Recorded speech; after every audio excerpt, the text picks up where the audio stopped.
तो अरे द्वार पालो कन्हैया से तो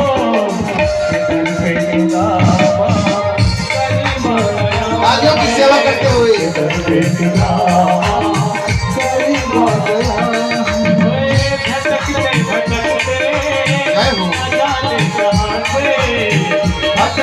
भटकते न जाने कहाँ से तुम्हारे महल के करीब आ गया है, तुम्हारे महल के करीब आ गया है। मोहन लगाया गले से सुदामा को, मोहन लगाया गले से सुदामा को मोहन।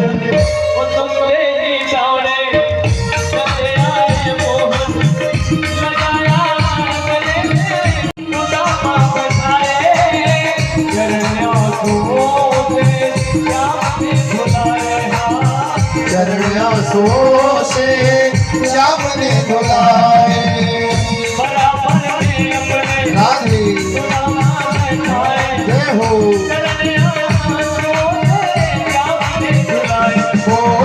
बराबर में अपने सुदामा बिठाए, चरणों से श्याम ने धुलाए। हाँ, चरणों से श्याम ने धुलाए।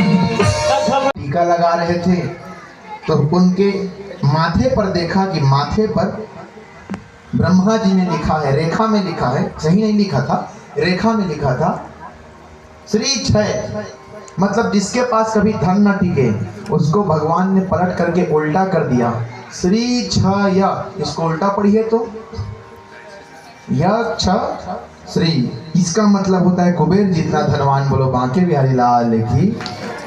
टीका लगाते लगाते भगवान ने उस गरीब ब्राह्मण को कुबेर जितना धनवान बना दिया। श्रोता समाज, मेरे 4 पुत्र हैं।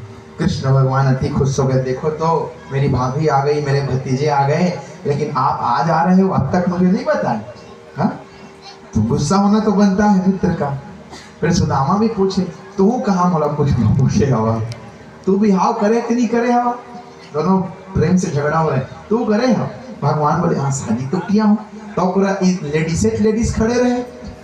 सुदामा पूछे, इनमें से मेरी भाभी कौन है, मोर भौजी कौन है? कृष्ण कहते जेत का दिखा थे भौजी भौजी। सुदामा के इतना सब जिन मन और सब जिन मन। भगवान कह जी नहीं ज्यादा नहीं करे हो है 16,000 एक सवार दादा। बड़ा प्रेम मिलन। कुछ दिन सुदामा महाराज रहे और एक दिन ना सुदामा महाराज वहां पर देखिए जब मिलन हुआ था ना, एक मैं अभी हमको दियो छिपा रहे हो, ऐसे बगल में काख में दबात रहे, तो भगवान जबरदस्ती छीने। बचपन में खा देते तो खा दिए थे, आज मेरे बाटा का नहीं खाने दूंगा, जबरदस्ती छीने भगवान। अब छीन करके वो पोटली को फटाक से खोले, भगवान को आनंद आ गया, जल्दी खुल जा रे पोटली, इसमें अमृत भरा है, अमृत मेरी भाभी माँ ने भेजा है। और पोटली को खोले तो भगवान कृष्ण ने बड़े प्रेम से, जो भगवान को 56 भोग से कोई नहीं मना सकता, वो बांके बिहारी जी ने सुदामा और सुशीला के प्रेम में बह करके जगत पिता श्री कृष्ण चंद्र यदुराई ने, वैकुंठ के राजा ने, अखिल ब्रह्मांड के राजा ने सूखे चावल को इतने प्रेम से ग्रहण किया। जब एक मुट्ठी चावल खाया तो 3 लोक में से एक लोग सुदामा के नाम कर दिया भगवान ने। 2 मुट्ठी खाई तो 2 लोग सुदामा के नाम। इसी समय रुक्मणी मैया देख रही थी, अरे ये तो गड़बड़ हो रहा है। भगवान जब तीसरी मुट्ठी पकड़ रहे थे, मुट्ठी तीसरी पकड़ ही रुक्मणी पकड़ी बा, भगवान सब कुछ ब्राह्मण को दे दोगे तो हमारे लिए क्या बचेगा? और ना इसने बहाना करके लूट ली, झन खावा करके लूटिस। अब क्वांटम जाके अपन खात रहे। बोलो रुक्मणी मैया की तो है तुम्हार भौजी दे तब मोरो तो जेठानी हो है, महू बहनी बहनी होगो तो महू तो खा लो, ऐसे करके ओह खाइस ना। तो रुक्मणी मैया जिंदगी में उतना स्वादिष्ट भोजन नहीं खाई जितना और सूखा चावल हम मिठात रहे हो, ये सुदामा और सुशीला के लिए भोजन है ना। आनंदित हो गए, परम आनंद। और रुक्मणी मैया भगवान कृष्ण के कान में जा करके क्या बोली कि प्रभु एक बात कहूं? तो बोलो रुक्मणी। तो वैकुंठ में हम रहते हैं ना, वहाँ वैकुंठ में वहाँ इन्हीं लोगों को वास करा दीजिए भगवान। इनके हाथ का सूखा चावल भी खाएंगे ना तो सदा तृप्ति की प्राप्ति होगी। बोलो रुक्मणी माता की।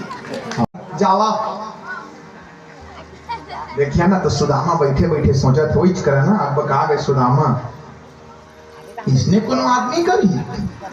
देखा दाई आप मन यहाँ पौना आत होगी, भली मन में कहा तो कब जावे रे, कब जावे रे, लेकिन वो पहुना कथे जा तो करके मन में दिखाए लग पड़ते आज भर रहे ना, लेकिन मैं कहा तो तय रुक गए झल ना, फिर मन में चला लेकिन रहे एको जुआर तो रही जा, लेकिन भगवान फट से क्या बोले चले जाओ।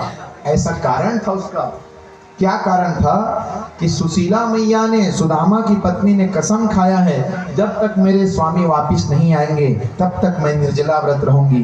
तब भगवान सोची मोर भाभी माला ज्यादा कष्ट मत होकर के जल्दी जावा महाराज करके भगवान भेज दिए। और सुदामा महाराज जब जाने लगे ना तब भगवान ना को रुपया नहीं दी जावा, लेकर मन बस समोसा लेके गए। क्यों? क्योंकि भगवान तो पहले ही विश्वकर्मा